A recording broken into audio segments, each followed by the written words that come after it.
Magandang umaga. Ngayon ay Friday. So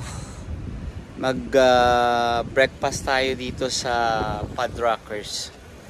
So eto, nagpalinis ako ng car today para actually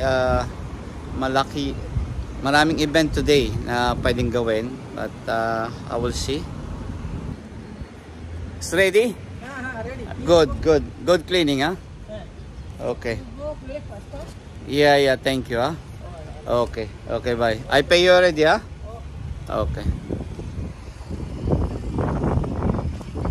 Ayan, kakain tayo dito ng breakfast para maging maayos ang ating araw.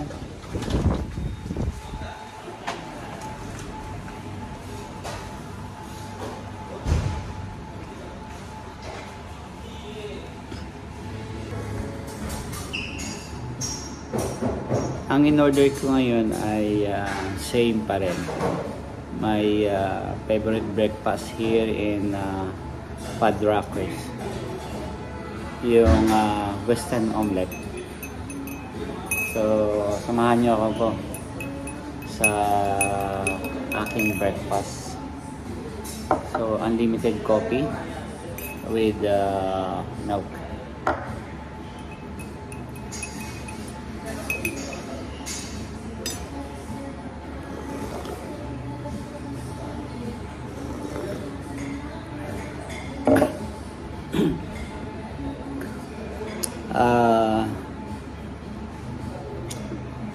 It's hard to say na banggitin ko yung yes, thank you. Yes, I think that's enough. Okay.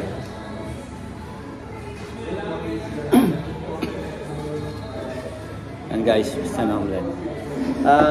Kwento ko lang sana ng mabilis yung tungkol sa yung guys.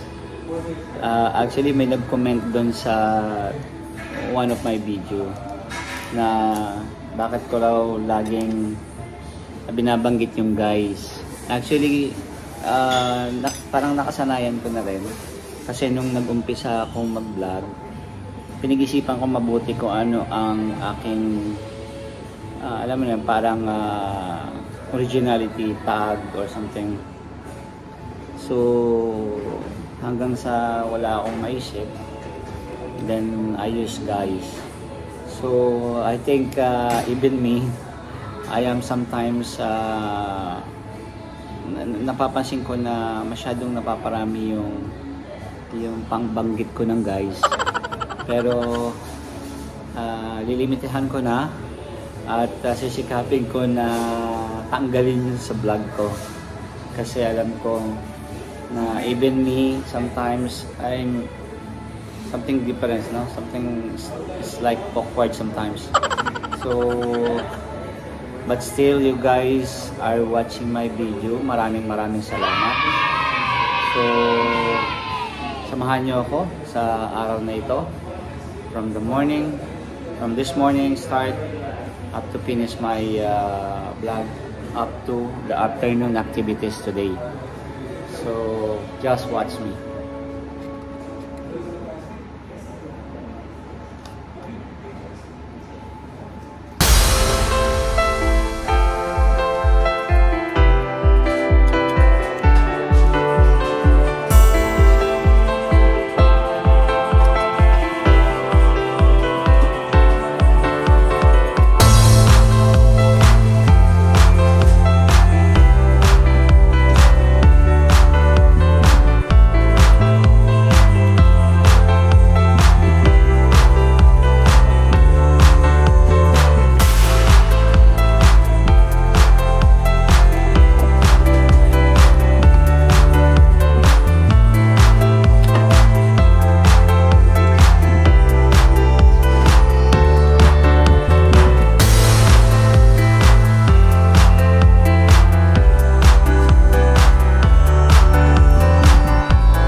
busog na naman.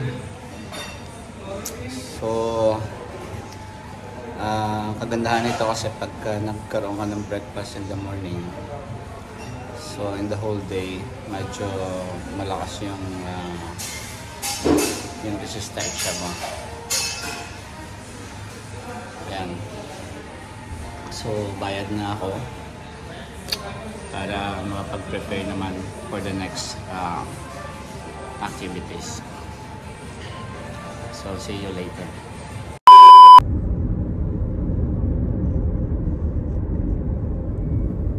Tapusin ko na yung vlog ko. Abangan nyo na lang yung second vlog this coming my evening activities. Guys, maraming salamat sa panonood.